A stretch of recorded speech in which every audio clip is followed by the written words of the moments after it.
Greetings people, I am Lucifer Seraph. Before we carry on with the LP, I would like to take a minute to be a cynical tosser. Why? Because I have a lot of time to think about these things, and inserting logic into fantasy is fun. Well, for me at least. I have here a map of the floating island, as seen in Sonic 3 and Knuckles. Now the main thing I'd like to focus on right now is how much I bloody hate Tails. If you recall, at the end of level 3, Sonic and Tails were flying high above the Marble Garden Zone, which is located here. Level 4 is the Carnival Night Zone, located here. Now, according to the scale at the bottom of the map, this is a distance of about 25 miles. Bear in mind that the whole reason for them being on the floating island to begin with is their mission to destroy the Death Egg. Now, the Death Egg is a bloody big spherical spaceship, with a huge bloody face on it. Not something you'd easily miss from the air. The Death Egg itself is currently being repaired and prepped for launch. To do this for a bloody big spherical spaceship, you need an even bloody bigger workshop and launch pad. Thankfully, level 6, the launch base zone, was built for this specific purpose. And it's here. Some 11 miles away from the Marble Garden. Less than half the distance to the Carnival Night Zone, but still, I admit, pretty far away. Thankfully, Carnival Night is, well, a carnival. So bright, vibrant and eye-catching lights would be common there, and would light up the sky for miles around. The same could be said for the launch base. Dr. Robotnik would have undoubtedly installed some kind of lighting system to the launch base so repair work could be done throughout the night. And the Death Egg is bloody huge, so he would need a lot of light. Considering Sonic and Tails are flying at night, it's not hard to imagine that they would be able to see both of these areas with ease. And considering its closer proximity, the launch base zone would have been more visible. And yet Tails flew Sonic over twice the distance to the other side of the island. Tails, being an inventor of sorts and an expert mechanic, would have easily been able to distinguish between the bright, focused lights of an industrial workplace from the vibrant, chaotic lights of a carnival. Think about it. When was the last time you saw a construction site or a rocket launch pad lit up with multicoloured neon? From this we can deduce that Tails is either incredibly thick, blind, or a colossal twat. Either way, his complete incompetence and inability to spot a bloody 5-mile wide space station launch pad from the air is the reason we have to endure the next 2 levels. Thanks a bunch, you twat.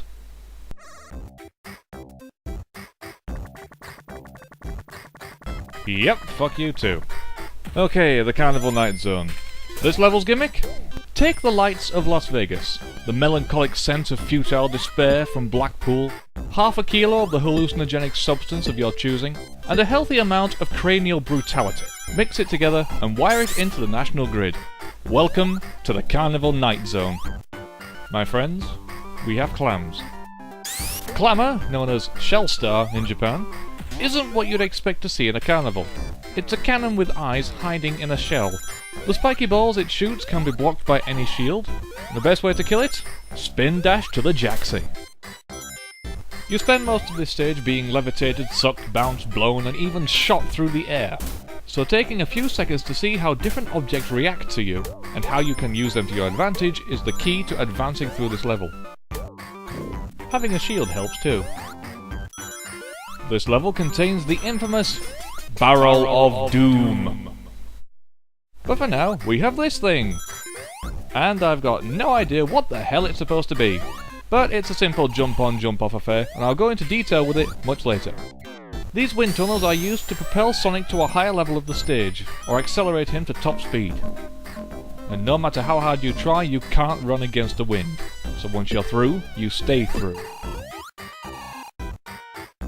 Hidden barrels and spikes that fall from the ceiling to crush you are common hazards in both acts, so be cautious and don't run blindly into enclosed areas.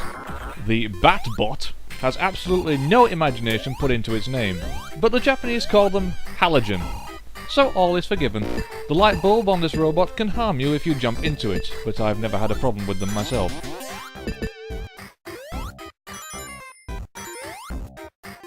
Over here is a platform. Not uncommon in a platform game, but this thing was built for the specific purpose of screwing you over. Not having played this game for some 3 years prior to recording, I completely forgot how to use the bloody thing, forcing me to backtrack slightly so the game can reset it. The idea is to stand on it and jump, and this somehow causes the platform to rise. I guess carnivals don't allow physics to interfere with their fun. Before the hate mail starts, yes, that's my mouse cursor making a triumphant return in this level. Fortunately, I noticed it this time and it should vanish partway through the sub-boss fight. As you probably guessed by now, this is not my favourite level. In fact, I go so far as to say this is the worst level of the game. Many things irritate me about this level, but mainly it's this bloody music. I'm no musician, in fact anything more complicated than a kazoo and I'm out of my depth. But this tune is absolutely bloody terrible. To the point, while recording, I actually turned my speakers off and plugged in my iPod. Incidentally, play Avenged Sevenfold in the background and this level almost becomes bearable. These black wheels are a mystery to me. Stand on them in the right way and you can run around them. Or at least I think that's the idea. Whether it's my technique or lack of skill, I can't be sure. But sometimes I fall straight off them, sometimes I can run around a couple of times, and sometimes I can stay on them almost indefinitely. All I can suggest is keep trying and be quick. Once again, my sense of direction deserting me, possibly wandering off on its own adventure and leaving me to fend for myself. Irritating aspect number 2. Getting lost. Thankfully, as I play this stage, I begin to recall the right path, but if you're playing this game for the first time, there's a good chance you'll be seeing some of these sections multiple times. I suppose now is a good time to explain the time score you receive at the end of a stage. Basically, the faster you are, the more points you receive. Less than a minute will give you 50,000 points, and an extra 1 up. And anything beyond 3.5 minutes and you'll receive 100 points. But, if you manage to complete a stage in exactly 9 minutes 59 seconds, you receive 100,000 points. That's 2 extra lives. Bear in mind that 10 minutes results in instant death. I only mention this because this is the only stage where I managed to receive this maximum time score. I don't recommend you try to get it. Seriously, I don't. But it is a nice reward for getting lost and accumulating time. What we have here is a rather embarrassing attempt to acquire a large ring. It takes me 4 tries, so I suppose I've got time to talk about these rotating columns. You can spin dash up the side of them, and when you lose momentum, Sonic grabs onto them automatically. Some rotate upwards, some downwards. Simply jump off when you reach the desired height. They also have a tendency to exist near a bed of spikes, so be careful when jumping off. This is one of the doom-laden barrels I spoke of earlier. Not the infamous Barrel of Doom. But it works on the same principle. Most of the red barrels you encounter move automatically, but the stationary ones must be moved by Sonic. While standing on them, alternate between pressing up and down on the D-pad. This will shift Sonic's weight and move the barrel up and down. I'll go into more detail when I eventually reach the deadly Barrel of Doom. But for now, we have a sub-boss to kill.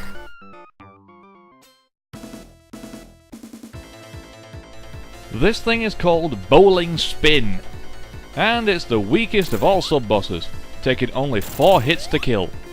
It's completely indestructible while closed, so hit it to expose its core. Then allow the spinning top to collide with it. Wash, rinse, repeat.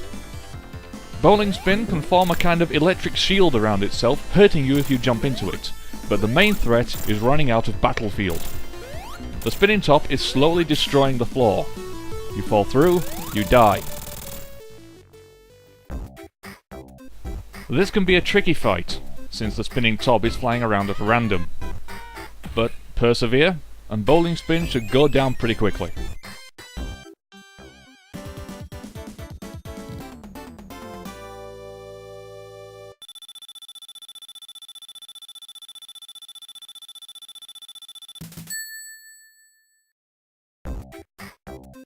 Act 2 starts by bringing back water. Fortunately, where there's water shields. Hiding in a cave. Off the beaten path, behind a large barrel. But it's here, honest. Through a combination of moon logic and, I don't know, science, this stage is significantly more watertight than Hydro City. So bubbles leaking from the ground cannot be found here. Thankfully, in this universe of immense disregard for physics, balloons filled with breathable air are neutrally buoyant and float in place underwater. I suppose I should give a mention to these anti-gravity thingies. Walk over them and you get levitated a few feet in the air. While being levitated, you follow the same momentum controls as if you were falling, so moving from a standstill or coming to a complete stop takes longer than usual. But on the whole, they're just a gimmick to add a bit of fun to the level. These small cannons are pretty easy to use. Jump in it, and it swings. Then press jump again, and you get shot. Not exactly a fair trade, and usually you get sent straight into a wall or back the way you came, but practice makes perfect. Now if you thought neutrally buoyant balloons were scratches on the surface of logic, then what I do here is a full-blown crevice on the face of fundamental centrifugal physics.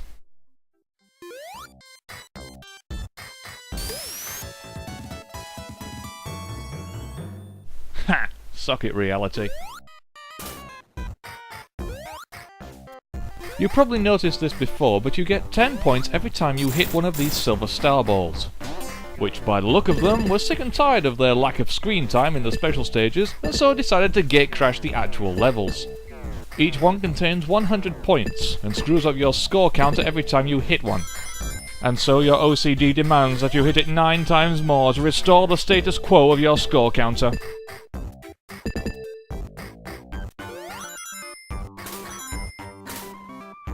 It's about now that I realise I'm recording this at 2 in the morning, so I decide to break out Supersonic to speed things up. While doing so, I destroy a somewhat rare robot, known in all regions as Sparkle. You find them in groups of about 6 on the ceiling and floor of narrow corridors. They jump from floor to ceiling, emitting a strong electrical arc as they do so, and sending sparks flying away from them. They're easy enough to kill, but get caught between them at the wrong time, and they can soon overpower you. Again, I find some stationary barrels. Also again, not the infamous Barrel of Doom. And these ones can be bypassed with clever use of a lightning shield. But if you don't have one, I told you how to use them earlier, so this bit shouldn't pose any problems. I can't help noticing that I'm popping quite a few balloons in this level. Balloons are a common sight in carnivals and celebrations in general. But I can't help but think there should be some kind of side effect to releasing this much helium. Yes, this was predictable, and it was one of the first things I learned to do with my Audacity program. But childish though it may be, it's a classic joke and always good for a laugh. That said, helium serves absolutely no purpose inside the human body, and can actually kill you, so I do not recommend you try it. Any bonus stage is good if you want to stop using Supersonic. And I recommend you do so here because we meet up with Knuckles for a brief cutscene. This level is pissing me off. Well, you're going to hate it even more now. Have fun in the dark, sucker. Knuckles displaying his complete lack of understanding of hedgehogs. They are nocturnal creatures, so turning the lights out won't do jack shit. Which means that flipping that switch simply made the screen a bit less colourful. I've got no idea what Knuckles tried to achieve. Aside from the screen getting a bit darker, nothing changes. The barrels and huge columns keep turning, the wind tunnels keep blowing, even the lights in the background just dim slightly. So whatever hindrance this switch was supposed to be, it wasn't.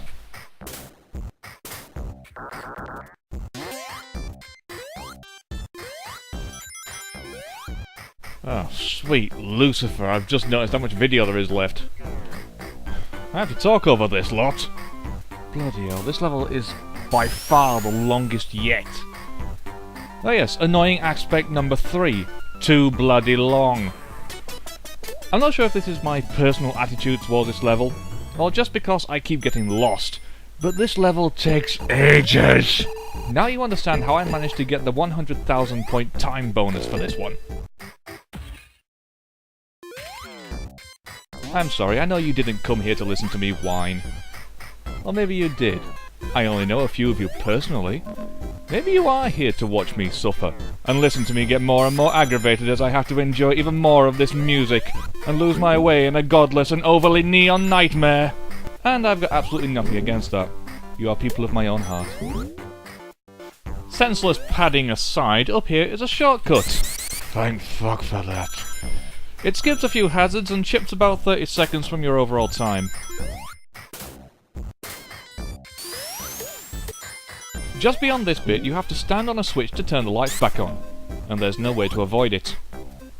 I guess the designers realised that changing the colour of the background makes no bloody difference to the game, and the whole thing makes absolutely no fucking sense.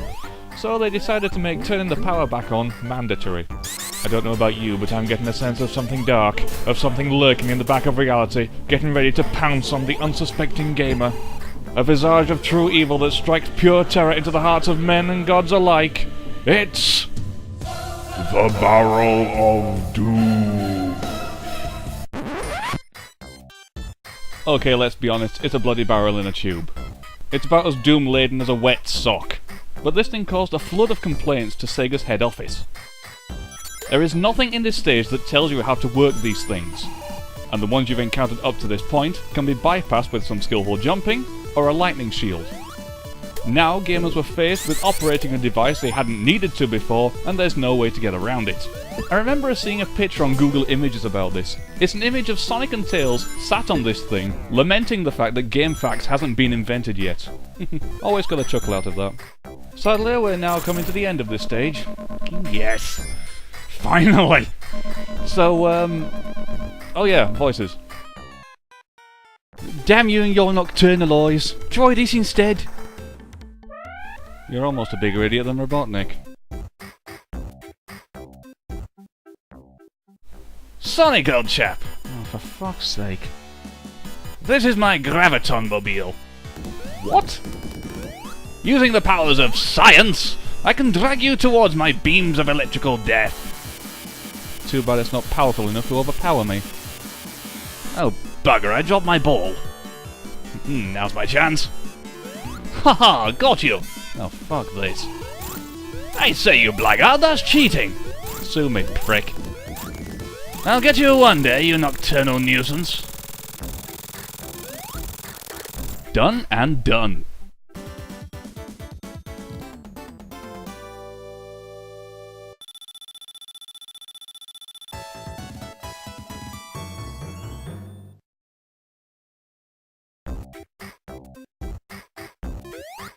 Right, yeah, this looks perfectly safe. I'm not comfortable with this. Whee!